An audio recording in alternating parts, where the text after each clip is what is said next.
Les platico un poco la forma en la que, o sea, se supone, somos cinco personas que vamos a hablar sobre estas relaciones que hay entre el continente africano y Asia y nos dividimos un poco por regiones. Es muy complicado de pronto dividir al continente africano en estas zonas, pero con la intención de abarcar todas las regiones, pues hicimos una separación y en mi caso yo les voy a hablar específicamente de cómo es la interacción que ha habido entre África del Sur, no Sudáfrica, sino África del Sur como una zona, como una región, y algunos países de Asia.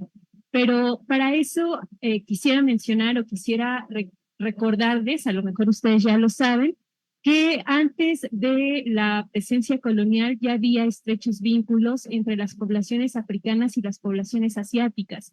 Estas interacciones, estas relaciones, la siguiente, por favor. Podemos tener algunos ejemplos. Bueno, acá solamente les pongo algunos ejemplos de esas interacciones, pero se encontró mito africano en lo que ahora conocemos como India, por ahí del año 2500 antes de nuestra era. También a lo mejor ya se han mencionado estos viajes de Shenhe por los canales de Mozambique. Y entonces en realidad había un comercio bastante fluido entre estas dos zonas, sobre todo la región del sur de África, la región este, y todo el sur-sureste del continente asiático. Había una interacción bastante amplia antes del periodo colonial, antes de la colonización europea.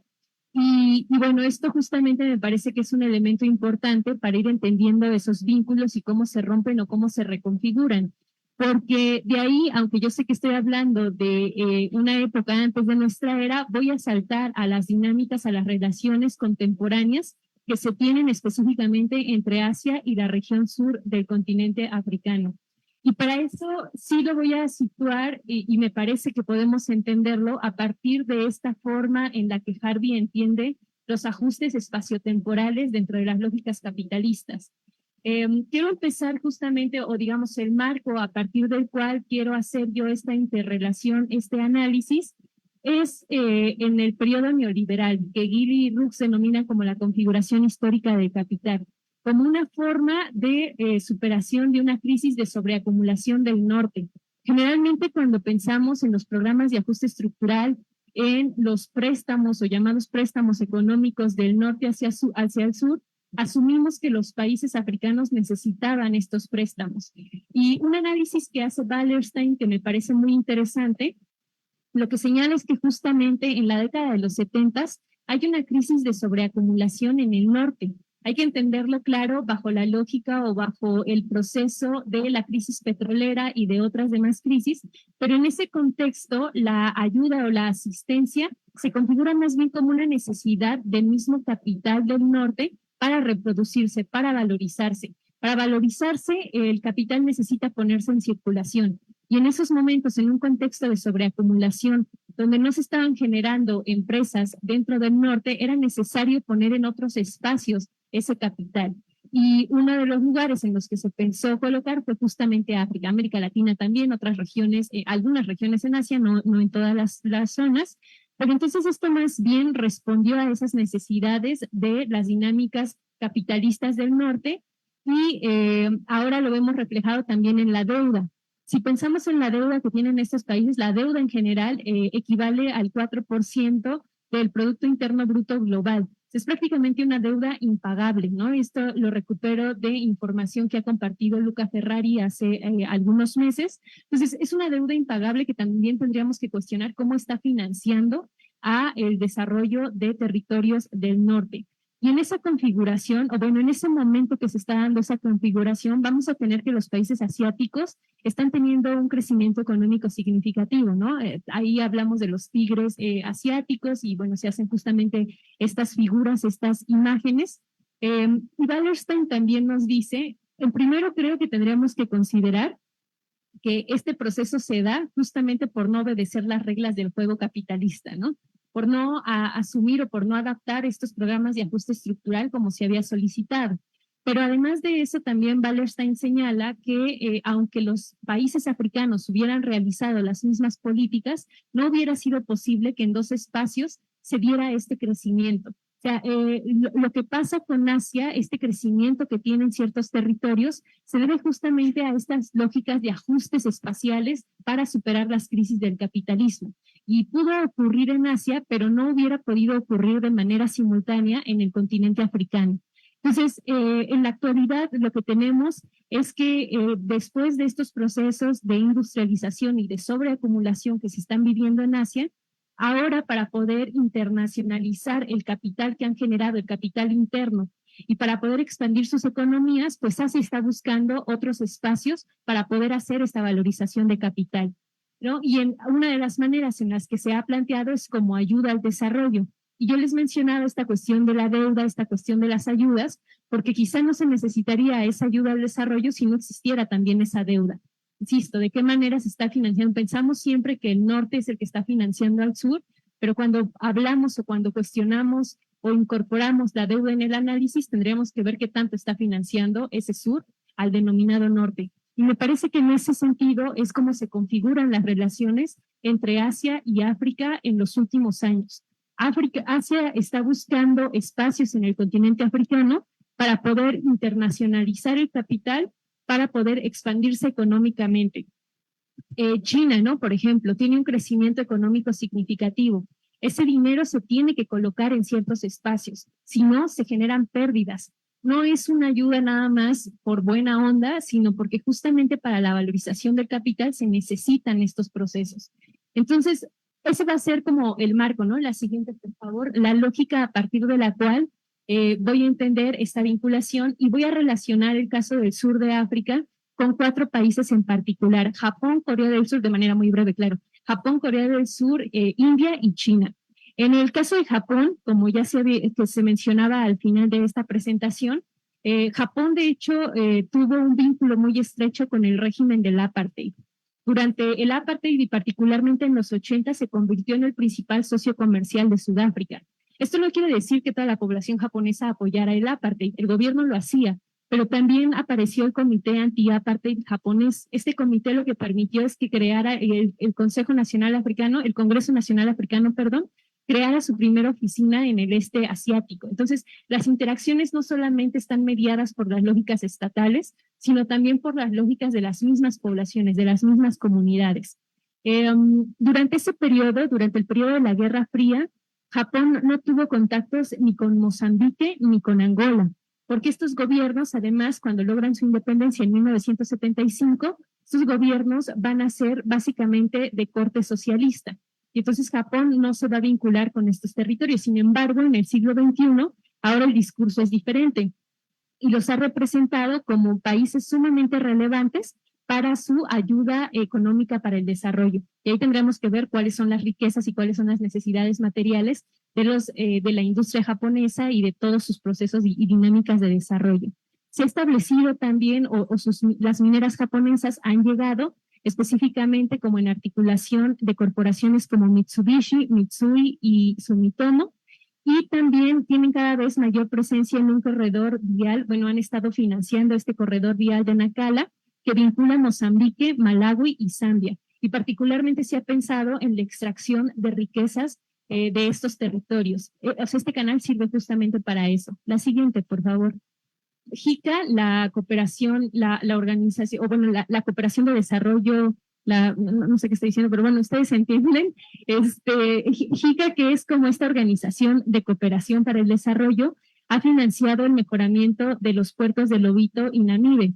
Entonces también tenemos que cuestionar cómo se da esta ayuda, ¿no? Porque yo no digo que no sea importante quizá que haya este tipo de vínculos, pero si se está ayudando, si se está apoyando para mejorar infraestructura, para el saqueo de los recursos, entonces estos territorios también están viendo al continente africano como un espacio, un yacimiento para los deseos imperialistas, dice Marco, también lo están viendo de esa manera, ¿no? Como un yacimiento de recursos que sirve para sus procesos productivos.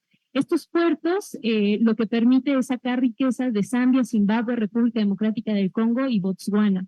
También están apoyando o financiando el triángulo de crecimiento Zambia, Malawi y Mozambique y un corredor en Zambia. Esta vinculación que tienen con Zambia también tienen la intención de romper con el vínculo que Zambia tiene con Corea del Norte. particularmente porque Corea del Norte le ha proporcionado armas y municiones al gobierno de Zimbabue a cambio de uranio, ¿no? Ha sido el intercambio, el comercio que han tenido. Entonces, bueno, ese como de manera muy breve el caso de Japón.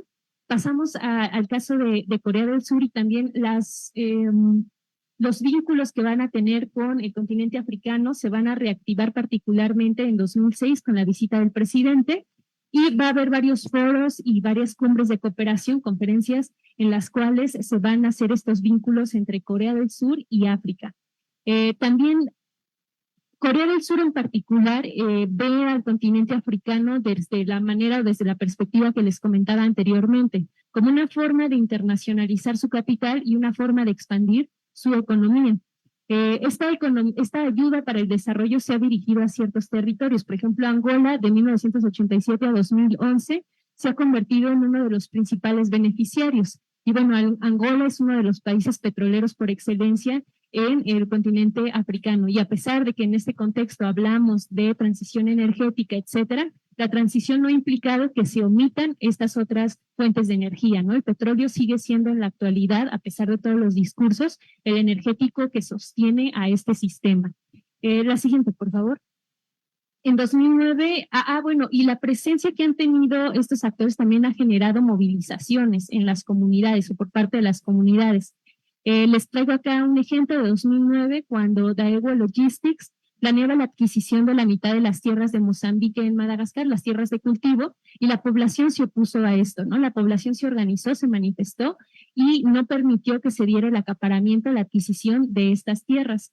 En 2022 también se han planteado estrategias de seguridad energética y de recursos con Mozambique, a partir particularmente de corporaciones. Entonces vemos cómo se van articulando los intereses estatales con las corporaciones para la extracción de riquezas, ¿no? Con Korean Gas Corp y con Samsung Heavy Industries. La siguiente, el caso de India es más o menos similar, solo que la relación que hay con las poblaciones de India es bastante antigua, no solamente estos intercambios que yo les ponía del ejemplo del mijo en el periodo precolonial, sino que también durante la colonización de muchos de las colonias o de las que fueron colonias en el sur del continente africano, colonias británicas, colonias portuguesas, pues hubo dicen migraciones, pero yo no sé si llamarlas migraciones porque no sé si necesariamente además hubo una cuestión voluntaria, pero los británicos llevaron poblaciones indias al continente africano a trabajar en las plantaciones. Entonces, hay muchas poblaciones indias en Sudáfrica o descendientes también de poblaciones indias en Sudáfrica y en muchas otras zonas también del este del continente africano. En particular, por ejemplo, se estima que durante el periodo de 1829 a 1924, 769.437 indios emigraron a Mauricio, Sudáfrica, Reunión, Seychelles y la región de África Oriental. Entonces, los vínculos son muy constantes, ¿no? Las migraciones son muy fluidas. Y bueno, también en 2002, prácticamente en todo el siglo XXI se han establecido foros entre estos países y África, ¿no? Entonces, India, África, Corea del Sur, África, Japón, África, etcétera, se van dando estas cumbres. La siguiente, por favor. Narendra Modi lanzó en 2018 sus principios para el compromiso con África y solamente fueron 10 principios, pero voy a rescatar solamente algunos que me parecen muy relevantes. Hace énfasis en las tierras cultivables que tiene el continente africano. Dice que el 60% de las tierras, o esto decía Modi, el 60% de las tierras africanas son cultivables, pero solamente utilizan el 10%. Entonces nosotros les vamos a ayudar a utilizar también esas tierras. Veamos cuál es el crecimiento que tiene India, ¿no? La capacidad de producción y la necesidad que tiene también de encontrar tierras para cumplir o para suministrar alimentos a sus poblaciones. Las energías limpias también es uno de los elementos centrales, pero nuevamente acá con las energías limpias no quisiera como que pareciera que estoy en contra de las energías limpias, pero me parece que tenemos que trascender y pensar solamente en una transición energética y en cuestionar nuestras formas de consumo, ¿no? Las energías, estas denominadas energías limpias también requieren muchos minerales, requieren muchos recursos, requieren desplazar a poblaciones, requieren saquear territorios, gastar mucha agua, entonces tendríamos que cuestionarlo. Hablan de la protección del ciberespacio y nuevamente para la protección del ciberespacio, aunque parece un lugar inmaterial, pues necesita de muchas riquezas materiales, de muchos minerales para poder realmente sustentarse. Y también, en su último punto, rescata que la interacción con África tiene que garantizar la apertura de los océanos, de los mares, ¿no? Entonces, ahí nos damos cuenta también de cuál es el vínculo que están teniendo con los países africanos. La Comunidad de Desarrollo de África Austral ve con muy buenos ojos esta interacción, considera que justamente va a permitir el desarrollo de la región sur de África, pero las poblaciones, la llegada de mercancías indias al continente africano, específicamente en la región sur, ha generado desconfianza por parte de la población. No confían en los productos de India. Y bueno, eso pasaba con otros productos, ¿no? También con los japoneses, con los chinos, y luego va como cambiando esas dinámicas.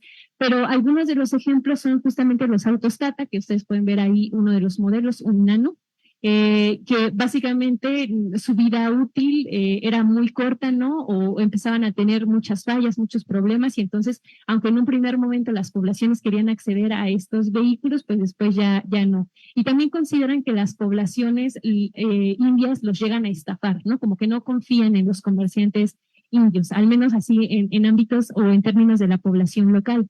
Y tendremos que ver también cómo generalmente, cuando pensamos en las grandes potencias, en Rusia, en Estados Unidos, en China, llegando al continente africano, generalmente pensamos en el ámbito corporativo, pero también en el ámbito militar. India ha estado proyectando la construcción de una base militar en Seychelles, ¿no? Entonces, también considerar cómo se va armando o cómo van reproduciendo, o sea, cómo la forma en la que están interactuando, al menos desde mi lectura, desde mi perspectiva, sigue reproduciendo las mismas lógicas de este sistema, ¿no? Y sigue garantizando una subordinación de los pueblos en el continente africano. La siguiente. China, bueno, ya sabemos que es el principal socio comercial de África, Sudáfrica es el mayor, 14% de las exportaciones sudafricanas se dirigen a China y el 28% se dirigen a Zimbabue. Es interesante porque también el comercio que hay entre el sur de África y China puede ser muy desigual. Es más caro comerciar productos de África hacia China que de China hacia el continente africano, ¿no? Y esto ya nos está hablando pues de ese desarrollo y esos intercambios desiguales. Angola, en el caso del sur, se ha convertido en una región muy importante para China, sobre todo por los recursos petroleros, Zimbabue, particularmente por sus tierras, y las negociaciones que han hecho con el sur de África básicamente son riquezas por infraestructura. Pero además esta infraestructura se condiciona, o sea, aunque nos dicen que es ayuda no condicionada, etcétera, muchas veces esta infraestructura se proporciona siempre y cuando se contraten empresas chinas. Esto ha generado también la llegada de muchos trabajadores chinos, porque estas empresas generalmente pues ya llegan con trabajadores, ¿no? No es que contraten necesariamente mano de obra local, sino que traen ya a sus trabajadores. La siguiente, por favor. Jacob Zuma, que fue el tercer presidente después de la llegada de Nelson Mandela a Sudáfrica, y que bueno, ahí, bueno, no vamos a hablar de Jacob Zuma el día de hoy, pero bueno, es un personaje bastante problemático, ¿no? Pero bueno, se quejó del intercambio desigual que hubo y entonces logró una negociación en la cual se estableció que las locomotoras y vagones que le iba a comprar a China tenían que ser construidas en Sudáfrica. Esto realmente no genera un intercambio, ¿no? Pero en el discurso parece que sí hay transformaciones y que incluso sí hay una dinámica distinta de interacción. Ramaphosa, que es el actual presidente de Sudáfrica, Cyril Ramaphosa, tiene una empresa que se llama Lonmin, que ha estado también metida en escándalos de violencia en contra de manifestaciones de mineros, de los obreros, bueno, de quienes trabajaban las minas. Pero él lo que plantea es que está muy feliz y que el vínculo que hay con China es muy bueno. Y claro, una de las principales empresas que se está beneficiando de estos intercambios es su propia empresa Lunmin, ¿no? Entonces, bueno, ahí también para cuestionar. China ha apoyado a ciertos partidos políticos, en Zimbabue a la ZANU, en Mozambique a Frelimo y en Namibia a SWAPO, y esto pues tiene la intención justamente de mantener esos regímenes que son como más ad hoc a los vínculos, a los intereses de China. Ha establecido en el caso de Zambia una zona económica especial y esta ha servido para la extracción de cobre y también ha generado infraestructuras. Y uno de los datos que a mí me parecen interesantes es que las ganancias de la construcción que China tiene en Zambia representan el 30%, mientras que China solo es el 7%. Entonces, la forma en la que se están beneficiando también de la infraestructura, de la construcción de infraestructura en el continente africano, me parece que indica justamente cómo sí hay intereses bastante profundos y cómo esto sirve para la valorización de su capital. Entonces, como elementos centrales, ¿no? Como para ir recapitulando, me parece que la interacción que tienen estos 4 estados con el sur del continente africano siguen basándose en ver al continente africano como un espacio lleno de riquezas que pueden ser aprovechadas por ellos, que sirve para la valorización de su capital. Y uno de los elementos también comunes de prácticamente todos de estos 4 países que les comenté es que ven a Sudáfrica como el actor clave para entrar en la zona. Sudáfrica como la puerta de entrada a la región en general, ¿no? Sudáfrica como ese punto que les va a permitir tener esas vinculaciones. Y bueno, ya finalmente, para ir cerrando, algo que falta quizá todavía analizar en este planteamiento son las interacciones de las migraciones entre las poblaciones de estos territorios que se encuentran en el continente africano y también cuál es la postura de las poblaciones. Yo les mencioné esta movilización en contra de los planteamientos de Corea del Sur en Madagascar, pero por ejemplo también en el caso de Níger, aunque no es la región de estudio, no es África Occidental, pero en Níger también ha habido manifestaciones en contra de empresas chinas por el acaparamiento de riquezas, porque incluso se establecen mineras y las poblaciones llegan a los pozos a intentar extraer agua y ya no se les permite, y entonces, bueno, esto ha generado mucho malestar entre la población y ha habido movilizaciones contra estas empresas. Entonces, bueno, yo lo dejo por ahí y son como los avances, ¿no? Para compartir. Nada más antes de continuar rapidísimo, hay para aquellos que algún día decidan escoger una área geográfica o un país de estudio, piensen en lo siguiente. Nos parecemos al país o a la gente del país que estudiamos, ¿sí? Ahorita van a ver con ellos 3 cómo son diferentes a los que estudiaron antes y es algo pues que pasa pues bueno, luego les contaré más, pero así es la vida.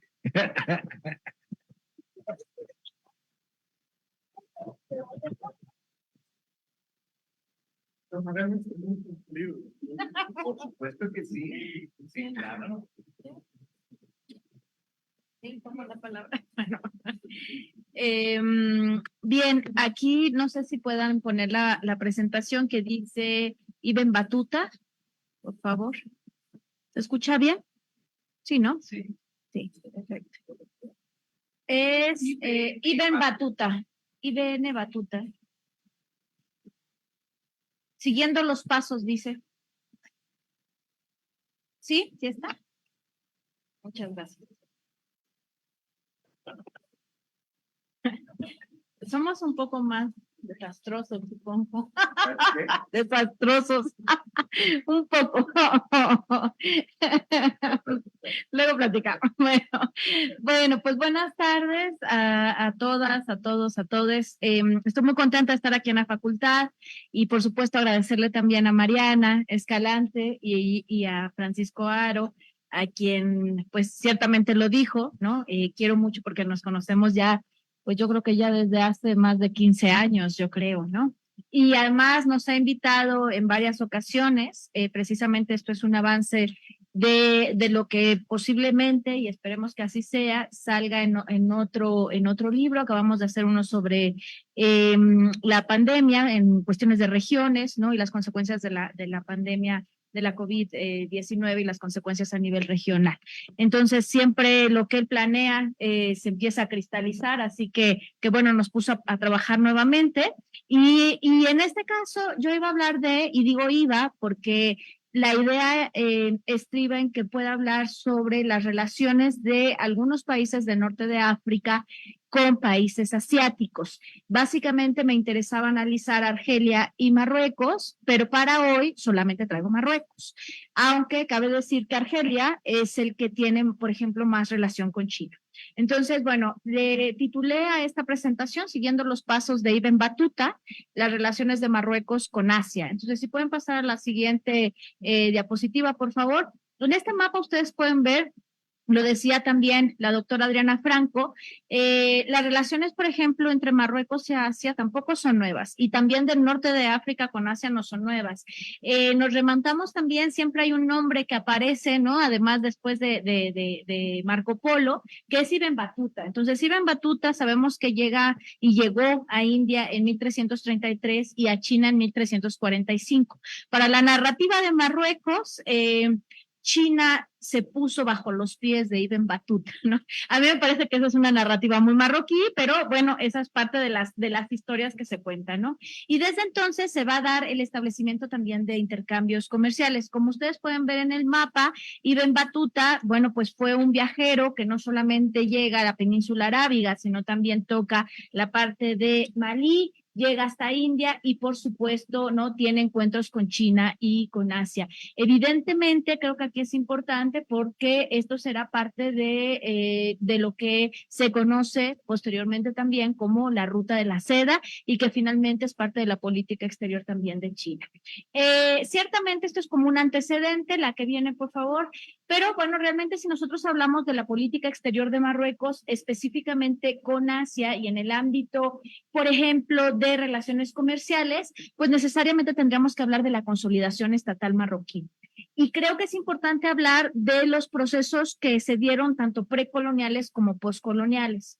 Para Marruecos, por lo menos de 1956, podríamos decir que hasta 1990, Asia no tenía una relación con países asiáticos tan fuerte, ¿no? ¿Por qué? Porque en una primera instancia, cuando Marruecos se independiza, está mirando hacia países como España y como Francia. Además, es una monarquía que tiene características árabes, aunque no toda la población es árabe, como sabemos, también hay una población importante masijén, pero estableció relaciones muy fuertes con los países de la península arábiga hasta el día de hoy. Además, siendo monarquía, evidentemente, con Emiratos Árabes Unidos, con Arabia Saudita, con Kuwait, por cierto, ¿no? Y curiosamente, desde el nacimiento como Estado, Marruecos ha tenido muy fuertes lazos con los países llamados occidentales.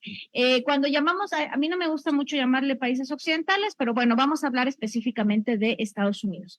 Y esta relación con Estados Unidos se fortaleció mucho más a partir del 11 de septiembre, porque Marruecos se convirtió en un país en donde se expresaba la idea de la seguridad del Mediterráneo y evidentemente para contraatacar cualquier atentado terrorista que hubiera en la zona. No nos debemos de olvidar que Marruecos tuvo incluso ataques terroristas por ahí del 2003.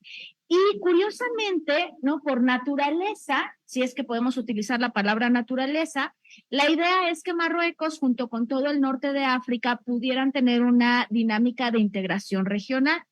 La integración regional antiguamente se llamaba la Unión, y digo todavía existe, que es la Unión del Magreb Árabe. Pero en esta Unión del Magreb Árabe, nosotros le vamos a conocer como el impas magrebí, porque finalmente la Unión del Magreb Árabe en realidad no se ha podido consolidar porque hay un conflicto territorial que va a marcar toda la política exterior de Marruecos. Y ese conflicto territorial son las reivindicaciones territoriales con el Sáhara Occidental. De hecho, es por eso, bueno, ya estoy adelantando ahí cosas, todavía ni siquiera lanzo la hipótesis, ¿no? Pero de hecho, es por eso que empieza a relacionarse con China, con Japón y curiosamente con India y con Corea del Sur, porque son países que terminaron, el caso de India es muy especial, ahora lo diré, que terminaron por reconocer la soberanía de Marruecos sobre el territorio del Sáhara Occidental. Y a partir de ahí se expresan las relaciones comerciales, específicamente, pues en los últimos 10 años.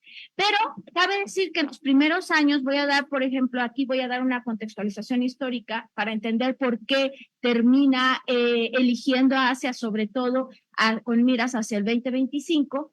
Exactamente antes del periodo de independencia, antes de 1956 y posterior a 1956, la relación principal de Marruecos fue específicamente con Francia.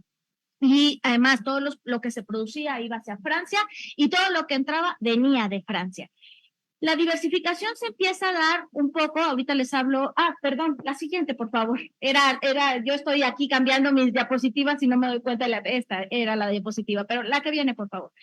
Y la idea era empezar a hacer esta integración, ¿no? Salir, diversificar un poco, generar la integración de la Unión del Magreb Árabe, que como pueden ver en esta imagen, pues aparece Mauritania, aparece Marruecos, aparece Argelia, Túnez y Libia. El principal problema realmente se genera entre Marruecos y Argelia, porque Marruecos y Argelia siempre han vivido en una tensión muy fuerte, incluso antes del problema del Sáhara Occidental.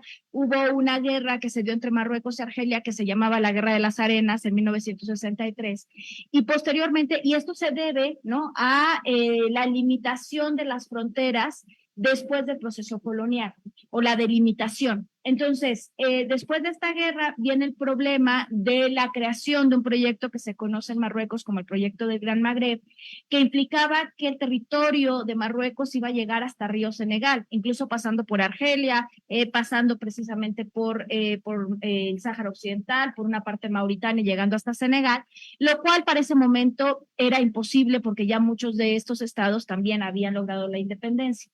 El único territorio que queda, ¿no?, por reivindicar hasta cierto punto, porque ya hablaremos de esto posteriormente, es el Sáhara Occidental.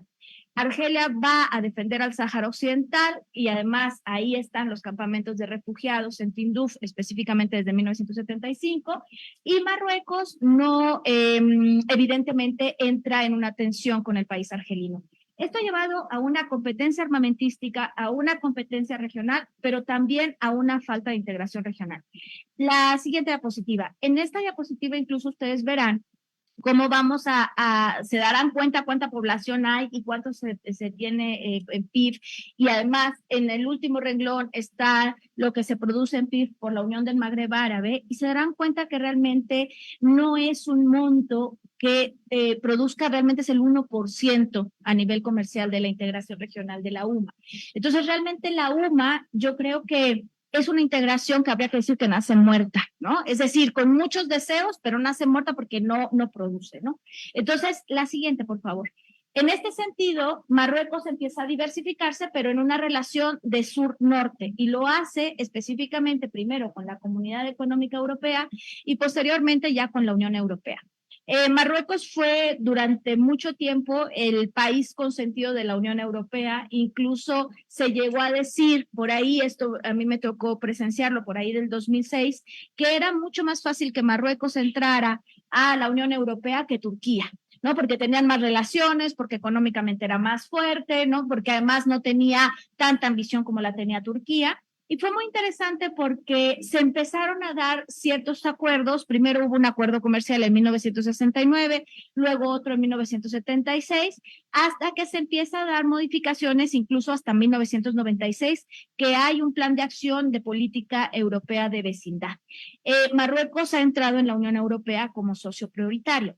Entonces se preguntarán, ¿y si va tan bien, ¿no? ¿Por qué las cosas no han salido en estos últimos años también con la Unión Europea? Y sucede que la Unión Europea ha tenido, la siguiente, por favor, nada más antes de que se me pase, ahí pueden ver el primer queso, el queso que ustedes están viendo del lado izquierdo, bueno, la gráfica, yo le digo el queso, ¿no? El primer queso que ustedes están viendo del lado izquierdo representa las compras de Marruecos y el segundo las ventas, ¿no? Entonces son importaciones, exportaciones, y podrán darse cuenta de algo muy importante. Evidentemente está España, ¿no? Y Francia están en un lugar prioritario, 16% y 11%, pero es interesante que ya empieza a salir a la luz que por ahí anda China, ¿no? Y evidentemente también en las exportaciones, curiosamente hay un déficit comercial para Marruecos porque con China las exportaciones es un 1%, lo que exportan principalmente es té, esto es interesante, ¿no? Además es un té muy bueno, y en España es el 22% y con Francia es el 21%, ¿no? Pero curiosamente, ¿por qué se empezaron a caer en crisis las relaciones con la Unión Europea? Y tiene que ver específicamente con lo relativo a la agricultura y a la pesca. porque la agricultura y sobre todo la pesca, los acuerdos que tienen con la Unión Europea de pesca no permiten el expolio de recursos y evidentemente de pesca en el Sáhara Occidental, específicamente de una región que se conoce como Dakhla, que es el puerto pesquero más importante, ¿no?, de la región. Y cuando la Unión Europea dice, no, a ver, tenemos que hacer algo porque tenemos que escuchar también al Frente Polisario, que es el frente que representa el Frente Popular para la Liberación de Sáhara del Hamra y Río de Oro, que representa el Sáhara Occidental, y entonces se hace una resolución del Consejo que tiene que ver con el Tribunal Europeo, exactamente en 2015, en donde se hace la diferencia entre la pesca que se produce en Marruecos y la pesca que se produce en el Sáhara Occidental. Eso prácticamente creó un espacio de incertidumbre para Marruecos, incertidumbre económica e incertidumbre política, e hizo que Marruecos empezara a visualizar otros espacios, ¿no?, de inversión. Entre ellos, coincide, esto es en 2015, y más o menos los años coinciden con lo que está pasando en el 2011 con las protestas árabes también en el norte de África y con la inestabilidad en la que entra Libia después del año 2011. Y esto es muy interesante porque Libia era el país que tenía una política exterior muy clara con continente africano. Entonces tenía inversiones fortísimas en continente africano. Y cuando sucede la muerte de Gaddafi y después la inestabilidad política en el norte de África, y que se empiezan a crear esos tres gobiernos, que era el de Benghazi, el de Trípoli y el de Fezzan, evidentemente aquí Marruecos toma la batuta y Marruecos empieza a delinear una cooperación con el continente africano. Me van a decir, mentira, ¿y a qué hora vas a hablar de Asia? Ahora voy. El asunto es que en realidad empieza una cooperación intraafricana interesantísimo porque se quiere integrar, por ejemplo, a la CEDEAO, que es la Comunidad Económica de Estados de África Occidental, pero además están tratando de generar un gasoducto que va desde Marruecos, que además toca la parte con países europeos, es un intermediario y finalmente llega hasta Nigeria, ¿no? Y además, en 2016, que esto nos tocó vivirlo porque además andábamos de observadores electorales en ese año internacionales, entra o tiene un reingreso a la Unión Africana. Entonces, es una política exterior en donde Marruecos, como reino, está decidido a demostrar que su destino, sí, está muy bien, que su destino está estrechamente vinculado al continente africano. Bueno, y entonces, ¿qué sucede con todo esto? La siguiente diapositiva, por favor. También empieza a tener, ¿no? Además se convirtió, digo yo, en el niño consentido de Estados Unidos, sobre todo en la época de la pandemia con Donald Trump, porque finalmente Donald Trump le otorga el derecho de la soberanía sobre el territorio del Sáhara Occidental y además, no sé si lo sabían, pero es un aliado preferencial de la OTAN, Marruecos, y evidentemente con Estados Unidos tiene una relación muy fuerte a nivel militar. Sin embargo, la que viene, por favor, con Biden han cambiado un poco las circunstancias porque Biden ha sido mucho más reservado en este tipo de toma de decisiones. Marruecos se está enfrentando, y el rey lo sabe, el rey Mohammed VI lo sabe, a un cambio en el sistema internacional, ¿no? Todos los países están enfrentando un cambio en el sistema internacional y evidentemente durante la pandemia está este proceso en donde Asia está como una región no solamente emergente, sino que se está desarrollando y que tiene además un crecimiento sostenido. Y esto tiene implicaciones muy claras. Cuando el rey empieza a visualizar, primero, una política con el continente africano, una incertidumbre con la Unión Europea, por otro lado, ya tiene asegurada las relaciones militares con Estados Unidos, me faltó hablar un poco de Israel, pero con Israel también, se empieza a alejar un poco de la Unión Europea y empieza a proyectar un plan estratégico rumbo al 2025 que tiene implicaciones de relaciones con China, con India, con Japón y con Corea del Sur. Interesante también porque siempre dialogamos entre nosotros y entonces Adriana mencionó a los mismos 4 países que están en el continente africano, por supuesto en la parte sur, y en el caso de Marruecos, por lo mismo, están los 4 mismos países. Bueno, veamos qué sucede aquí. ¿Cuál es la hipótesis a construir, no? La que viene, por favor. que ante el declive estadounidense, que es lo que estamos viviendo dentro de los últimos 23 años, después específicamente y particularmente después del periodo de Donald Trump y frente a la incertidumbre de relaciones con la Unión Europea, el reino marroquí decidió diversificar en países como China, como India y como Japón, convirtiéndose en el intermediario de la política comercial asiática en el continente africano. Hay algo que a mí me gusta mucho aquí, Adriana, Marco y yo nunca nos ponemos de acuerdo, ¿no? En lo que decimos y siempre encontramos muchos puntos de diálogo, ¿no? Ahora le voy a decir por qué, porque con India sabemos que el crecimiento económico de India se llevó, tiene grandes emisiones de efecto, bueno, carbono, por supuesto, efecto invernadero, y evidentemente ahora India lo que está invirtiendo, que es muy curioso, son en los proyectos verdes y en energías alternativas, ¿no? ¿Y dónde lo está haciendo? En continente africano. Y otro de los lugares en donde lo está realizando específicamente es también en Marruecos. Entonces, esto me parece interesante porque ahí podemos hablar, ¿no? Bueno, lo que viene. La siguiente, por favor. Leamos un poco, voy a intentar hacer la traducción, ¿no? El mensaje real de Mohammed, del rey Mohammed VI, en donde habla de cómo se va a relacionar con Asia. Y dice, a causa de estas relaciones bilaterales, Marruecos continuará compartiendo su experiencia acumulada y el savoir-faire, el cómo hacer, ¿no? Cómo se está consolidando, con el fin de cooperar o tener, esto es muy importante, una cooperación triangular rica, diversificada, fundada sobre una verdadera asociación que tiene que ver con el ganar-ganar con China. Interesante porque Marruecos, escuchaba yo a Adriana, ¿no? Y Adriana decía que Sudáfrica se ponía como la puerta de entrada para Asia en el continente africano, ¿no? En el sur. Y en el norte se está convirtiendo Marruecos. Por eso es que habla de esta triangulación, porque en dado caso lo que está generando es que Asia va a llegar, en este caso China, India, Corea del Sur, a través de Marruecos, pero estas inversiones van a llegar hacia el continente africano. Entonces, eso es sumamente interesante. Bueno, ya no les leo la segunda, pero la segunda también me gustaba, ¿no? Mi país, que cree, bueno, yo no soy tan buena en discursos, ¿no?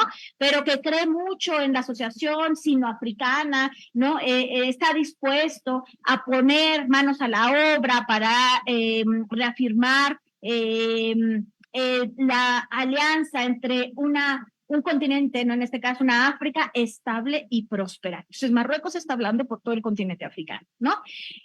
¿Cómo se pueden dar estas relaciones con Asia? La siguiente, por favor. Lo primero, no hay conflictos en las relaciones bilaterales. Los países asiáticos no se pronuncian en contra de la integridad territorial de Marruecos. Incluso Marruecos, hablando con China, dice, Taiwán es una provincia china, ¿no? Entonces, por supuesto, pues el Sáhara es una provincia marroquí, ¿no? Hay espacios de interés común a través de la región del Medio Oriente. Entonces, también Asia no solamente es continente africano, sino también con Medio Oriente. Y, por supuesto, se empiezan a dar intercambios comerciales que empiezan a favorecer a Marruecos, pero ciertamente la mayor relación se da con Argelia. Y hay algo interesantísimo. Quien más le está comprando fosfatos a Marruecos es India, por los fertilizantes y por todo lo que tiene que ver con el desarrollo agroindustrial. Pero además Marruecos ya pidió también la solicitud, ya ahorita tiene el estatuto de socio de diálogo sectorial con ASEAN, ¿no? Entonces, bueno, en este sentido, pues está, digamos que se está moviendo bastante bien. Lo que viene, por favor. Marruecos y China. No me tardó, me prometo 4 minutos. Marruecos y China. Se adhirió al memorándum de entendimiento que se conoce como el BRIC, que es el Belt and Road Initiative, ¿no? Sobre las nuevas rutas de la seda en 2016. El puerto que construyó Marruecos, de verdad se los digo cuando ustedes vayan o si ya fueron, Tangermet es una locura, es el mayor puerto en el Mediterráneo. Y no solamente eso, China propuso crear una ciudad que se va a llamar Tanger Tech. Como soy del TEC, cuando yo leo esto, a veces digo, madre mía, ¿qué será esto? No, pero esta maqueta, ¿no? Esta maqueta que ustedes se encuentran aquí es la ciudad. Perdóname, gracias, la siguiente. Que es la ciudad de Tanger Tech. Y Tanger Tech va a tener prácticamente departamentos, condominios, industrias, y en donde se van a albergar más de 200 empresas chinas. Hasta ahora siguen proyectos. pero el proyecto ya está, ¿no? Es decir, ahí ya está proyectado y están trabajando por eso. Lo que viene, por favor. Además, China le está ayudando. En Marruecos hay un tren de alta velocidad que solamente llega hasta Casablanca, de Tánger a Casablanca, pero ahora quieren hacer la segunda etapa y la tercera. La segunda va hacia Marrakech y la tercera, gran noticia, va hacia el Sáhara Occidental, hacia el Lyon. Y la inversión, ¿de quién creen que es? China. Se está construyendo un montón de infraestructura, megaproyectos, y por supuesto, Marruecos logró vacunarse durante la pandemia, la llamada diplomacia de la pandemia, con Sinopharm y Sinovac, que fueron necesariamente chinos. China decía, no quiero retomar lo que estaba mencionando Adriana, pero creo que sí es interesante dialogar. China no lo está haciendo solamente de buena fe, ni Marruecos tampoco lo está haciendo solamente de buena fe. En realidad es una diversificación que le está ayudando a consolidarse incluso dentro del continente africano. La que viene, por favor. Y además, no solamente eso, Argelia cerró el gasoducto Magreb-Europa. Y esto fue durante la pandemia. ¿Y saben qué propuso China? Lo que propuso China específicamente es la construcción de una terminal de gas natural licuado.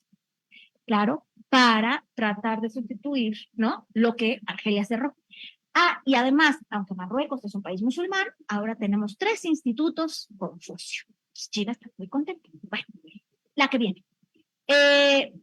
Nada más para que vean la gráfica, si se dan cuenta, no he hablado de Argelia, insisto, no voy a hablar de Argelia porque no lo tengo todavía tan investigado, pero quien tiene la mayor inversión no es Marruecos, es Argelia, y si lo ven está en esa línea roja. Marruecos está específicamente en la línea verde, ¿no? Entonces, y si ya esto suena mucho, imagínense cómo está Argelia. Bueno, la que viene, por favor. Con India, interesante, rápido me apuro, con India tenemos que India ya había reconocido a la República Árabe Saharaui Democrática, lo hizo en 1985. Evidentemente Marruecos rompe relaciones con India, pero se retractaron exactamente el 26 de junio del 2000. Y entonces el rey Mohammed VI dijo, pues en 2001 visitó India. Entonces visita a India y efectivamente realizó ya 2 visitas, una en 2001, otra en 2015, y curiosamente con India es el único país con el que Marruecos no tiene déficit comercial. ¿En cuáles se centran o en qué están centradas las exportaciones? En fosfatos. Y el grupo llamado la Oficina Sherifiana de Fosfatos, que es el grupo mayoritario, digamos, es el grupo SLIM en Marruecos, ¿no? Está teniendo una gran alianza con India a través de lo que se llama, la empresa del lado indio se llama Birla. Y luego tenemos la siguiente, por favor, que ya en Marruecos aproximadamente están todos los servicios de Tata Consultas y Service, que en realidad Tata, pues estas son las, digamos, son estos consorcios, ¿no?, indios, que además establecieron una oficina en Casablanca para llevar las relaciones de India con Europa desde Casablanca. Entonces eso también es interesante, invirtiendo en ciberseguridad, digitalización y además cooperación espacial. Interesante también, porque cuando hablamos de ciberseguridad y digitalización, Marruecos es un país que le invierte mucho a la securitización. Pues tiene una política de securitización también, la que viene, y va ya los últimos 2, y con Japón, bueno, pues Japón no se queda atrás. Japón, hablaban de Sudáfrica, efectivamente, y Japón, en el caso de Marruecos y Japón, ya Marruecos se convirtió en el segundo mayor destino de las inversiones japonesas en África, y estamos hablando de 75 empresas japonesas metidas en Marruecos, ¿no? Japón invirtió en bancos, eso es muy interesante, entonces ahora tenemos participación dentro de los bancos marroquíes. Y también, bueno, ahí Japón se enojó un poco porque Marruecos no fue a una cumbre que hubo en Túnez, pero es que Túnez había invitado al líder del Frente Polisario y evidentemente pues Marruecos se enojó y entonces, ¿no? Pero al final dijeron, pero estamos bien, estamos muy bien y seguimos con nuestras relaciones. Y luego, Corea del Sur, la que viene, por favor, en realidad quieren concluir un tratado de libre comercio, pero con Corea del Sur está todo en planeación. Lo interesante es que con Corea del Sur se quiere invertir, perdón, ahí puse, en vez de una N, puse doble I, en economía verde y en innovación tecnológica. La que viene, por favor. Termino. ¿Qué tenemos aquí? ¿Por qué hice todo este asunto de cómo se movió primero de Francia, España, Unión Europea, Estados Unidos, continente africano? Porque realmente me parece que la geopolítica comercial y económica de Marruecos depende de la idea de la estructuración de un Estado-nación que está basado en una idea de modernidad, pero además que piensa que se le debe retribuir un espacio territorial que es el Sáhara Occidental y que se dio por elementos de procesos de colonización, según la percepción marroquí. Yo no estoy diciendo eso, porque yo no estoy de acuerdo con eso, pero esa es la percepción del gobierno marroquí. Y por supuesto, esto implica que las relaciones que tiene con diferentes países y con diferentes regiones tienen que ver con que se aprueban o no la soberanía de Marruecos sobre el territorio del Sáhara. Sigue teniendo mucha estabilidad con países del Golfo, y la estrategia africana de Marruecos, también ahí podríamos dialogar con Adriana, ¿no? También es una carrera por recursos, ¿no? Porque en realidad tiene que ver que se ha convertido en el primer destinatario de la inversión marroquí y Marruecos en el segundo mayor inversor también.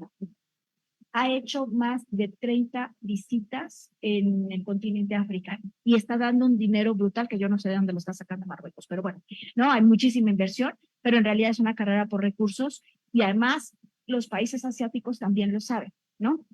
Japón, el discurso cuando se celebraron los 60 años de las relaciones con Japón, Japón dijo, bueno, tenemos que visibilizar que África, siempre, ¿no? En estas narrativas, África es el continente del futuro. Pero claro, el continente del futuro para la explotación, ¿no? Un poco la parte de las inversiones y el capital y cómo se va moviendo el capital por regiones. Y la diversificación con Asia, pues es una estrategia también para triangular las inversiones que hay con África, al tiempo que se defiende la soberanía en el Sáhara. Seguramente ya cuando estemos en otro seminario hablaré de Argelia y veremos el comparativo con África. Me quedo ahí. Muchas gracias.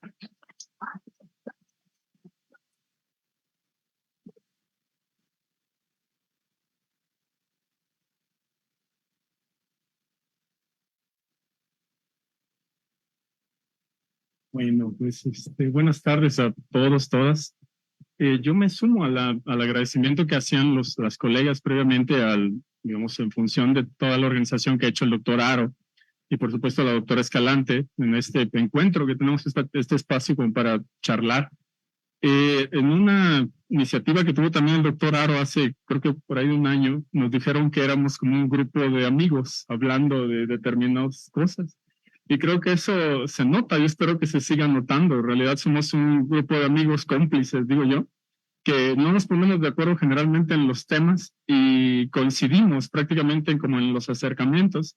Adrián hablaba de 4 países, Indira también, principalmente creo yo China e India, en las zonas que ellas mismas revisaron. Yo también me voy a centrar principalmente en China e India, en continente africano, o esto que le han llamado algunos Chindia.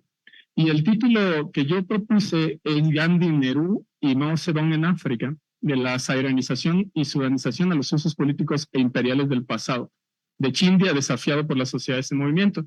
Explico por qué, ¿no? Rápidamente. Ponerme aquí el cronómetro, porque si no, no me cuelgo, soy bien atascado, entonces prefiero controlarme. Ahí está. Explico el título.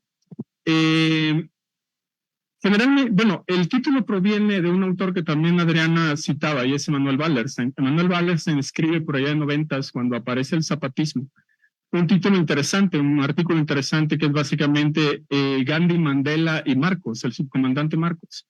Y planteaba, digamos, una serie de apreciaciones sobre el tipo de movimientos que esos 3 líderes empiezan, digamos, a destapar a nivel internacional. Y yo me pirateaba un poco el asunto, el tema del artículo de Wallerstein, porque creo que también Gandhi ha pasado la historia por muy diversas razones. Creo que la presencia de Gandhi en Sudáfrica, todo el mundo la interpreta y todo el mundo la ha revisado, ¿no? Como que la estancia de Gandhi en Sudáfrica cambia la vida de Gandhi y cambia la vida de los indios y las indias. Y a veces poco ignoramos también mucho de que Gandhi pasa también por justamente Sudán, por Puerto Sudán, en una travesía que hace hacia Gran Bretaña. Entonces me parecía que eso es como diario de viajero de Gandhi, lo mismo que Nehru, que también pasa por Puerto Sudán, Y creo que eso genera una influencia importante en ambos personajes, ¿no? Gandhi, Nehru pisando tierras africanas y justamente a partir de ahí revisando, proponiendo una serie de iniciativas, algunas de las cuales las vamos a colocar aquí. Y ya no digamos Mao, ¿no? Mao tiene una relación también con otro de los países que voy a revisar aquí, que es justamente Congo, República Democrática del Congo, o el viejo Zaire, y también, ya decía yo, Sudán. Y una cuestión que levantaba Adriana y que ciertamente siempre coincidimos en eso, pero que últimamente también empiezo como a descolonizarla, es el asunto de África como un yacimiento de múltiples cosas. Hay un montón de cosas que le descargamos al continente africano, ¿no? Indira hablaba sobre el futuro del continente africano y uno tendría que sentarse a pensar quién lo diseña, ¿no? Quién habla de ese futuro del continente africano, desde dónde lo está diseñando, con qué intereses y sobre todo también en ausencia del continente africano. China, Japón, India, hablando de que África es el continente del futuro, pero ¿el futuro de quién? No, porque en gran medida, en muchos casos, no aparecen los ni las africanas. Entonces también voy a revisar un poquito algunas iniciativas desde abajo, algunas iniciativas que desafían la presencia de India, tanto en Sudán como la presencia de China en República Democrática del Congo.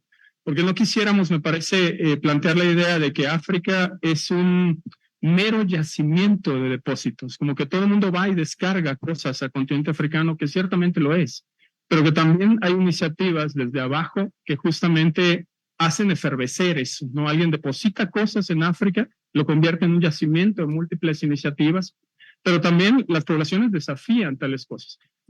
También Adriana hablaba de la presencia china en el continente africano. Algunos hablan justamente desde el siglo XV, ya de nuestra época, China está mandando algunas iniciativas de exploración naviera, marítima hacia tierras africanas. Esa perspectiva creo que cambiaría de manera muy, muy espectacular la presencia de China en el continente africano, dicen los historiadores, desde una muy larga duración histórica. No tendríamos que ver China en África desde un periodo histórico chiquito, sino de un periodo histórico sumamente grande. Pero, digamos, dejando eso para algún otro tipo de reflexión, ¿cuándo empieza la siguiente, por favor? ¿Cuándo empieza, grosso modo, la presencia de China en tierras africanas? Por allá de los 50s, China hace un trabajo muy, muy interesante, me parece a mí, con algunos de los líderes de los movimientos independentistas que empiezan a funcionar por allá en el continente africano. Uno de ellos es justamente Patrice Lumumba. Patrice Lumumba, líder o papá, decíamos a veces patriarcalmente, papá de la independencia congolesa, de la República Democrática del Congo. Lumumba empieza a hacer una serie de iniciativas tendientes a descolonizar República Democrática del Congo, de alcanzar la independencia con respecto a Bélgica. Y en ese periodo, China de Mao, que tiene para entonces alrededor de 10 años de estar en el poder, también acompaña la lucha de Lumumba en tierras africanas o en tierras congolesas. La siguiente, por favor. ¿Cómo la va acompañando? Lumumba se convierte en un ícono a nivel internacional de prácticamente todo, muchas cosas de lo que justamente China está promoviendo a nivel internacional. De modo que pudiéramos encontrar, según algunos autores como Tarek, alguna especie como de periodización, más o menos de 49 a 55, la República Popular China demuestra poco interés hacia asuntos africanos. Luego, de 1955 a 59, se empieza a acercar a África, ahí todavía con un cierto plano de cooperación con la Unión Soviética, y de 59 a 61 a 63, le pondría yo, hablamos de un separamiento, una como de bifurcación entre política exterior de China en tierras africanas y política exterior soviética en tierras africanas. Por allá de 1959, justamente, África se está descolonizando. Y por allá de 1959, República Democrática del Congo está alcanzando su independencia y aparece, la siguiente, por favor, aparece justamente este personaje del cual estamos tratando de llegar, que es Patrice Lumumba. Patrice Lumumba se va a juntar con una serie de iniciativas, sobre todo después de su muerte, pero antes también de su muerte. Iniciativas de Zhou Enlai, primer ministro chino, básicamente una gira que hace China en 63-64, en la cual se empieza a hablar de 5 principios políticos para las relaciones sino-africanas y de 8 principios económicos entre África y digamos, proyectos económicos chinos. La siguiente, por favor. Zhou Enlai en África, no me voy a detener mucho. ¿Qué planteaba, digamos, o cuál era la promesa de China en aquellos tiempos, los primeros años de 1950? China se presentaba como un país revolucionario, país pacífico, país poderoso, que justamente buscaba derrocar al capitalismo, fuerte para apoyar el desarrollo de los países menos desarrollados. Y dado que África y China compartían una experiencia histórica de haber sido o haber estado como influenciados por la presencia colonial, China y África, usos del pasado, tenían que colaborar en contra de los estados imperialistas. Es decir, China y África, en tanto que habían padecido una experiencia colonial, de una u otra manera, tenían que estar emparentados o juntos en la lucha en contra del imperialismo. ¿Qué decían, digamos, los grandes ideólogos de China en aquel tiempo? Nosotros, los pueblos de Asia y África, hemos creado brillantes culturas desde el origen de la historia. Estamos comparativamente atrasados en materia económica y cultural, es la consecuencia de las grandes agresiones y represiones extranjeras. La siguiente, por favor. De modo que China y Lumumba, por allá en 1950, se emparentan, ¿no? Para aquel tiempo, Lumumba está peleando por la lucha de liberación nacional. Le van a matar a Lumumba por allá en 1961, dura poco el viejo Lumumba. Y los dos países, a partir de un ícono llamado Patrice Lumumba, se van acercando, ¿no? Entonces hay una utilidad, digamos, en materia de la historia que se cuenta en aquel tiempo, una China y una República Democrática del Congo, justamente víctimas, entre comillas, víctimas del colonialismo, y una necesidad de atacar juntos el imperialismo de la época. ¿Qué mejor que adhiriéndose o abrazando la lucha independentista de Patrice Lumumba en 1958? Eso es lo que yo le llamo, siguiendo una idea que a mí me parece muy brillante del profesor Hernán Taboada, que no necesariamente trabaja esto, pero que él acuña un término siguiendo a Eduardo Said, que se conoce como orientalismos periféricos. Entonces creo que China para ese momento destapa una serie de africanismos periféricos. Justamente desde 1960 en adelante, los afiches, los pósters que va a proyectar China con respecto al continente africano son sumamente interesantes. Básicamente, ¿qué plantean? África es un entorno rural. China tiene clara necesidad de acercarse a África justamente para desafiar a un montón de enemigos en el ámbito internacional, incluyendo la presencia soviética. Lo paradójico, según algunos autores, es que en aquel tiempo, no, estamos bien ahí. Lo paradójico es que en aquel tiempo China se presenta como un país muy abierto a nivel internacional, abrazando la causa africana, pero también dentro del contexto chino no necesariamente se tiene tal apertura. La siguiente, por favor. Aquí sí, creo que lo que estoy tratando de revisar es cuál es la narrativa histórica que China levanta por allá en 1960 sobre el continente africano. Mucho de lo que también las colegas levantaban, ya China lo empieza a destapar para el caso africano y muy especialmente para Congo por allá en 1950, 60. La que tienen ustedes, la siguiente ahora sí, por favor, la que tienen ustedes a su izquierda, es un ferrocarril que se supone iba a ir desde Zambia hasta Tanzania. Iba a completar ese ferrocarril el viejo sueño de Cecilio Rhodes, de justamente ir como vinculando todo el sur del continente con gran parte del centro y oriente del continente africano. No lo logró Cecil Rhodes.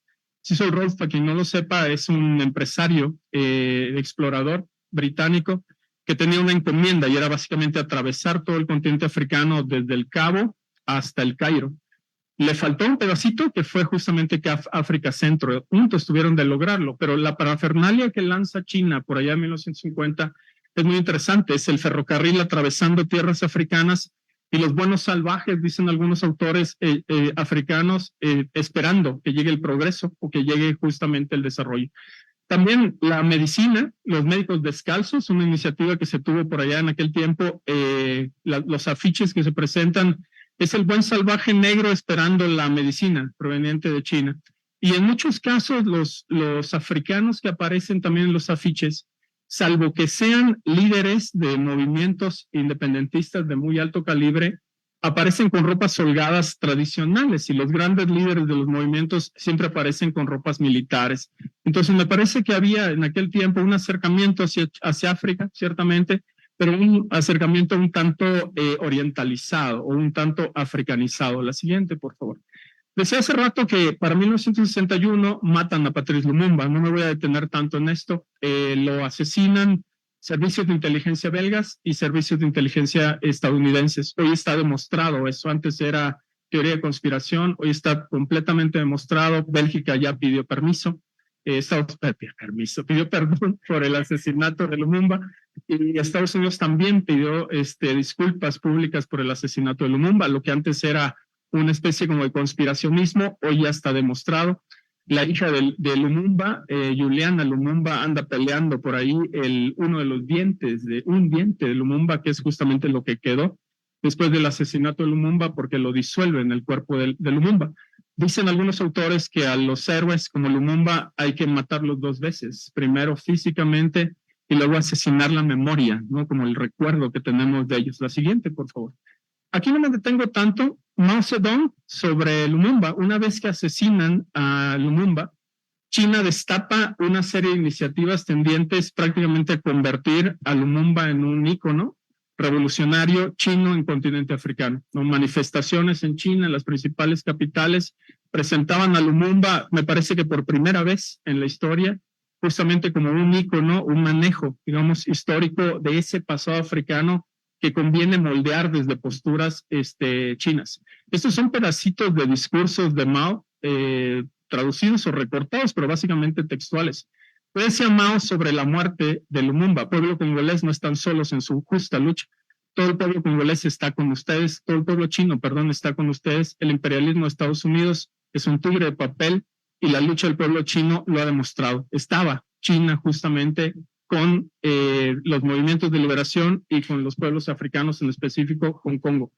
No quisiera plantear la relación China-África como direccional, como únicamente China en África, sino también plantear la situación de un colaboracionismo, complicidades, pudiéramos decir, de élites africanas con respecto a China.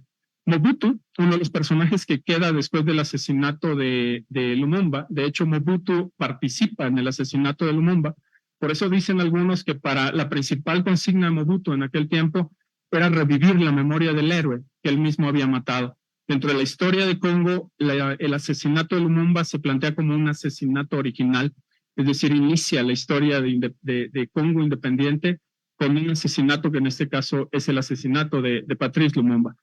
¿Qué hace? Mobutu visita China y regresa con un montón de ideas, también con dinero proveniente del maoísmo, el proyecto maoísta, de la revolución maoísta, y justamente hace una serie de artefactos muy interesantes. El Boulevard Leopoldo II lo convierte en el Boulevard Lumumba, de manera que el héroe que él mismo contribuye a asesinar se convierte ahora en un ícono nacionalista de China.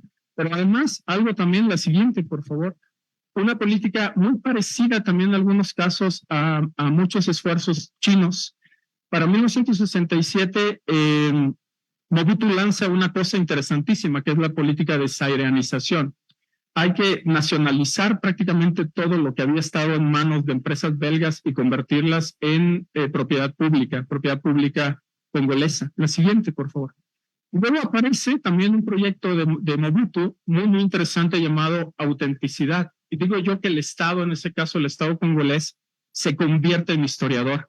Es decir, cuenta una historia a favor del propio Estado. Así como en México, digo yo en mis clases, aquí andan algunos estudiantes, así como en México tenemos a Enríquez Krauses que cuentan historias muy a favor del status quo mexicano, también en el caso de Congo se promovió una idea de autenticidad. Mobutu pensaba que la revolución en el caso chino, perdón, la revolución en el caso congolés no tenía nada que ver con la revolución china, y así lo decía, no tenía, digamos, una inspiración, la siguiente, por favor, una inspiración comunista, Mobutu, en 1960. Y en ese sentido trata de distanciarse, paradójicamente, con respecto a China, y le llama a esa iniciativa congolesa de renacionalización de la economía, le llama el discurso de zairanización o autenticidad, para más o menos ir apurándole. ¿En dónde están los acercamientos entre uno y otro? Mobutu visita China, hace una visita oficial en China en 1973 y regresa con esto muy parecido, intercambios, que le llamaron el Lacoste, una especie de traje muy al estilo Mao, pero africanizado. Entonces estoy tratando de colocar la idea de que no solamente es una influencia aplastante de China en África, sino que África también adopta y adapta esa influencia china en continente africano. El anticomunismo zairense, la siguiente, por favor, visita China. La otra, por favor. La otra, por favor. Otra más. Eso es lo que les comentaba hace ratito de la vestimenta, digamos, de autenticidad. Y la otra, por favor. Eso es el anticomunismo de Mobutu, que justamente empieza a hablar de una visita en China y todo lo que se trae. Para más o menos ir cerrando, China en Zaire puso estadios, que es el estadio de los mártires, un super mega estadio muy, muy espectacular, y algunas otras series de inversiones. India en África, decía, dentro de la narrativa que se ha contado de India en África también es súper interesante. Así como se ha hablado de Mobutu en China, se ha hablado también de Nehru en justamente Puerto Sudán. Y en efecto, uno de los grandes íconos, yo no he encontrado la foto, ando en busca de eso, se habla de que para 1955, cuando África está en conferencia de Bandung y Sudán todavía no ha sido reconocido como un país independiente, Nehru aparece como primer ministro de la India y van con la representación diplomática de la India, todavía no reconocida independientemente, se sientan en la conferencia de Bandung, pero India no tiene bandera. Entonces, uno de los mitos históricos que se levanta es que el propio Nehru agarra su pañuelo y escribe en el pañuelo Sudán, justamente para ir adelantando que Sudán requiere un espacio dentro de conferencia de Bandung. Y pasa la historia como tal. Y a partir de ello, un poco para ir tratando de aterrizar, a partir de entonces, hasta 1976, India y Sudán han establecido relaciones históricas muy, muy potentes. Varias visitas. La siguiente, por favor. Algunas de ellas de los presidentes, que han sido varios, de Sudán hacia, digamos, India y viceversa. En 1976, a mediados de los 70s, pasemos a la otra, por favor, muere Nehru. Le dan un ataque al corazón y muere. Y justamente eso, para más o menos ir cerrando, termina en una situación interesante. Desde 1976, una especie de hipótesis al estilo Indira. Una especie de hipótesis, desde 1976 se enfría la relación China y Sudán, pero desde 1990 en adelante se vuelve a reactivar. Dos cosas puntuales. ¿Por qué analizar Sudán y por qué analizar República Democrática del Congo? Los dos son estados que de alguna manera u otra se colapsaron. Unos más fuertes, en el caso de Congo, Sudán menos, pero también se colapsa. Lo que estoy tratando de proponer para las últimas diapositivas, me voy a adelantar rápido, es lo siguiente. De 1990, Sudán y República Democrática del Congo ya no tienen necesidad de usos históricos del pasado, ya no tienen necesidad de utilizar la historia que alguna vez tuvieron, ya sea con Mao o ya sea con Nehru. Entonces, ¿cómo van a legitimar sus intercambios? ¿Cómo va a legitimar China e India su presencia en tierras tanto congolesas como sudanesas? Simple. Lo que Rita Segato le denomina la conquistalidad. Es decir, ha habido una serie de conquistas a partir de 1990, permanentes, prácticamente infinitas, que siguen tratando al continente africano justamente como eso, como un objeto a ser saqueado. Pero también importante, ha habido iniciativas desde abajo. La siguiente, prácticamente ya la última, si quieres pasar hasta las últimas. Yo te digo, otra más. Más otra. Ahí. Ha habido también iniciativas desde muy abajo, protestas principalmente de mujeres en Sudán que están desafiando la lógica extractivista de India en Sudán. Protestas que no son meras protestas, y eso me parece interesante. Salen las mujeres, salen las señoras, digo yo, a las calles, protestando, cantando, y hablan de protestas felices. Es decir, estamos cantando felizmente. No nos estamos muriendo de hambre, como dice el Fondo Monetario y Banco Mundial. Seguramente habrás escuchado que en 2019 las protestas en Sudán las han presentado como protestas del pan. Las mujeres salen a las calles porque se están muriendo de hambre, pero las mujeres salen cantando efusivamente. Son protestas con mucha alegría. ¿Qué quiero decir? No estamos ni muertas de hambre, ni somos intrascendentes, sino que estamos peleando y estamos justamente oponiéndonos a los grandes proyectos, no solamente chinos en India, perdón, no solamente indios en Sudán, sino a toda la lógica de conquistalidad. En el caso congolés, misma situación. Esa foto que tienen por ahí es el grupo Pigmeo. Y el grupo Pigmeo, así llamado Pigmeo entre comillas, muy peyorativamente, también se ha opuesto a un montón de iniciativas chinas, sobre todo en el oriente de África Central, y que han dicho, lo que recuperamos, lo que queremos es nuestra relación ancestral con las tierras. No queremos que China siga dominando fundamentalmente o de manera conquistar las tierras congolesas, sino son iniciativas desde abajo, muy hasta el fondo, que desafían la lógica de conquista del imperialismo del siglo XXI. Muchas gracias.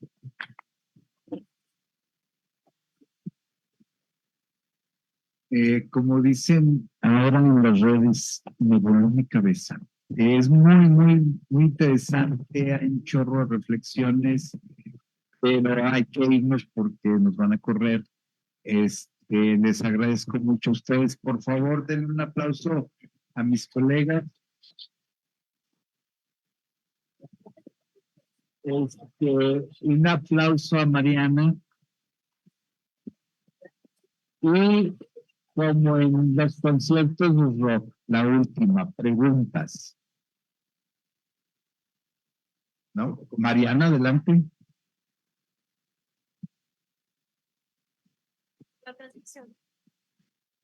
Gracias. No, pues igual que Francisco me quedo con ese emoji de la cabeza así que explota, porque obviamente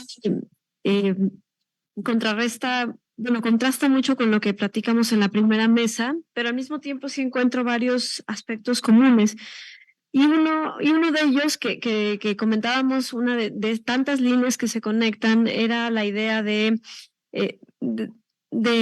replantearse, sobre todo los países como Japón, China y Corea del Sur. De India no conozco tanto, era cómo distanciarse de las hegemonías previas, ¿no? Y ustedes, sobre todo la última ponencia, la de Marco, pero creo que todos coinciden en esto, cómo romper este sentido de superioridad con el que llegan estos países asiáticos, ¿no?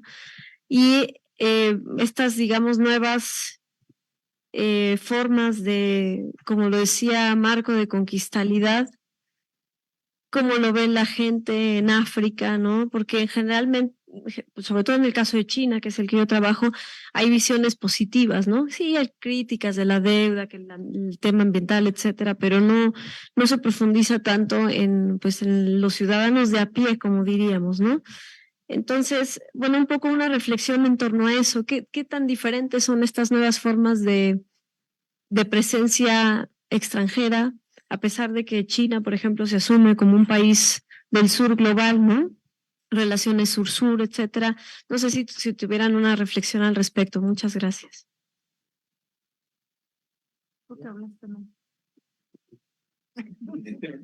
Bueno, ahí hay un montón de cosas. Sí, en efecto, yo creo que de 90s para acá, o de 2000 para acá, China e India se han presentado en tierras africanas como proyectos de sur global, relaciones sur-sur. A mí me gusta pensarlo también en términos de Ramón Grossfogel, que habla de una colonialidad global. Es decir, el colonialismo ya no solamente son los viejos centros, sino son nuevos centros que hablan de colonialidad.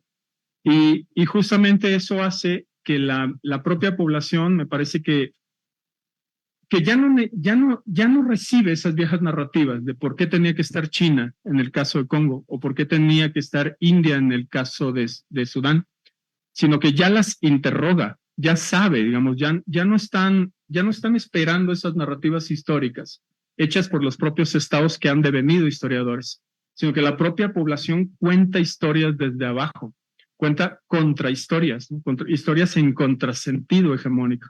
Y creo que no lo pude decir aquí, pero movimientos también Adriana lo ha estudiado para África Occidental, movimientos de población que no buscan ni siquiera tomar el poder, pero que desde el propio Estado son considerados como movimientos intrascendentes. Creo que esa es la mejor crítica a los proyectos hegemónicos, tanto indios como chinos, porque ciertamente yo he visto estadísticas que le preguntan a la población, hacen sondeos y le dicen, bueno, ¿tú qué opinas de China en África? Genial, nos da empleos. Genial, nos han construido un estadio, pero digamos, pero esa sería como la población que tiene acceso a las propias encuestas. Pero población de muy abajo, lo que yo decía hace rato, hay un yacimiento llamado África que le depositamos un montón de cosas, pero también hay una magma efervescente que la forma la propia población, que sale a las calles en momentos de protesta y que dice ya basta, incluyendo lo que está haciendo el gobierno en el caso de Sudán, de empresas, de colaboración con empresas indias en el caso de Sudán y colaboración con empresas chinas en el caso de Congo. Entonces no es una mera protesta, porque siempre lo plantean como una mera protesta, sino es como un manotazo, es decir, ya basta. No solamente es una protesta por pan, no solamente es una protesta por quién va a quedar en la presidencia para el próximo sexenio en el caso de Congo, sino es una revisión absoluta de los horizontes emancipatorios de la lucha. Entonces creo que yo esperaría que lo que ahora se ha convertido como en una aureola, China en África, India en África, pasado mañana también va a ser objeto de protestas, porque luego decimos, para el caso del colonialismo europeo, decimos es que hubo protestas constantes a la dominación colonial europea. Pero cuando hablamos de China en África o de India en África, no agudizamos la lente para encontrar esas protestas. Entonces me parece que lo que hacemos en el pasado africano, siglo XIX, de estar buscando protestas, aquí las tendríamos que estar haciendo históricamente. Es decir, ¿cuáles son las protestas de la gente común, la gente desde abajo, en contra de esos sistemas de dominación? Difícil, porque hay que afinar la lógica. Hay que afinarla no viendo partidos políticos, no viendo los clásicos utensilios de emancipación provenientes del siglo XIX y XX. Creo que por ahí. Bueno, yo, o sea, estoy de acuerdo, por dos, como dicen. No, pero creo que uno de los problemas, o sea, cuando se menciona esta cuestión de la colonialidad global, creo que tenemos que cuestionar mucho cómo entendemos el desarrollo, ¿no? Y cómo, o sea, porque estos estados justamente están actuando de esa manera en función de la forma en la que en un sistema capitalista dominante se ha entendido el desarrollo. Y entonces, ¿qué es lo que se necesita para ese desarrollo? E incluso cuestionar, o sea, hay algunos países que están logrando ese tan anhelado desarrollo a costa de mucha violencia, hay que decirlo, pero realmente todos los países podrían alcanzar ese desarrollo en este planeta con esos límites que hay. Hay recursos finitos, ¿no? No hay manera de que ese desarrollo pueda llegar a todas las personas o a todos los países. Eso como en un sentido de cómo pensar en esta interacción que sea distinta. Bueno, pues ahí los gobiernos tendrán que cambiar esta forma de asumir el desarrollo y creo que eso es muy complicado, ¿no? O sea, creo que desde esas estructuras amplias es muy difícil.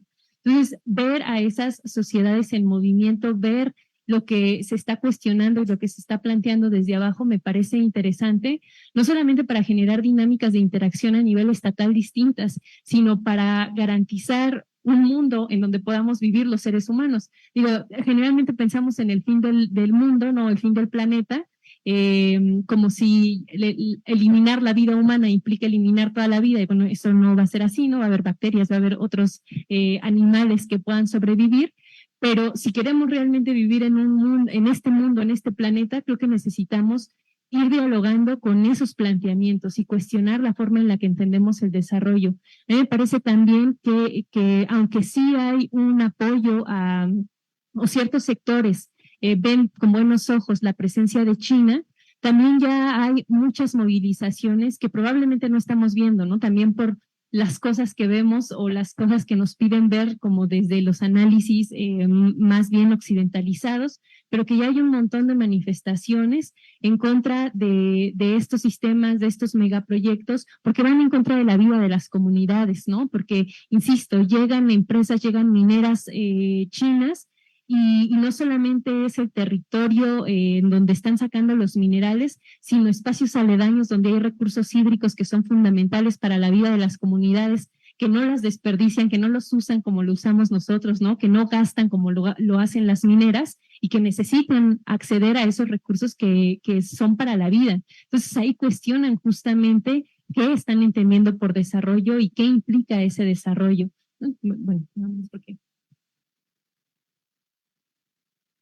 Y bueno, muy rápido para terminar, ciertamente a mí lo que me parece es que hay una narrativa, y eso lo hemos platicado también con Mariana, de que China sigue siendo sur. Habría que preguntarnos si China sigue siendo sur o ya es norte, ¿no? Y en este sentido, lo que no han desestructurado ni China ni India, que podríamos decir que finalmente es una cooperación sur-sur, en realidad lo que está pasando es que no se ha desmantelado la estructura capitalista, del sistema capitalista. Entonces, efectivamente, a los marroquíes que pues yo les he preguntado, dicen, no, qué bueno, ¿no? Tenemos un mercado en Casablanca que tiene productos chinos y todos los celulares, bueno, no sé de qué marca es este, ¿no? Pero todos los celulares son Huawei, etcétera, ya lo está escondiendo, ¿no? Y evidentemente la población no mira con malos ojos la inserción de China. Pero cuando nos vamos a zonas más afectadas, incluso de desposesión territorial, pues evidentemente vemos los mismos comportamientos que ha tenido Francia o que ha tenido España, por ejemplo, para el caso de Marruecos, de despojo territorial. Evidentemente, para el caso de India me parece incluso una situación muy hipócrita, ¿no? De haber generado un desarrollo con emisiones de carbono brutales y luego empezar a plantear proyectos de energía verde en otros lugares, pero además con compra de emisiones también, ¿no? Para que le salga un poco menos a India. Entonces, esas son prácticas de mucho vicio que tienen que ver con sistema capitalista y lo dijo Adriana, con un concepto de desarrollo que finalmente sigue, que va a tener un límite y que va a traer consecuencias graves, ¿no? Además, en un continente en donde ya también tenemos problemas climáticos muy fuertes. Yo lo diría así, Mariana. Gracias. Voy a contar un secreto rápidamente. Estoy terminando un texto. No sé si será el volcán o el cubículo que me prestó el doctor Quintana, pero no me acuerdo el título todo. Estoy terminándolo, pero la mitad del título se llama Hacia una sociología para el estudio de las protestas en contra de China. Entonces, es algo que hay que estudiar, quiénes encabezan esas protestas, qué tipo de protestante es, cuáles son sus consignas. Y entonces lo que tomé varios casos para analizar o tratar de analizar esos componentes. Y bueno, pues en eso estamos. Pues muchísimas gracias de nuevo. Ahora sí, un aplauso para ustedes. Sí. Muchísimas gracias y espero que hagamos otra de estas pronto, ¿no? Pero sí.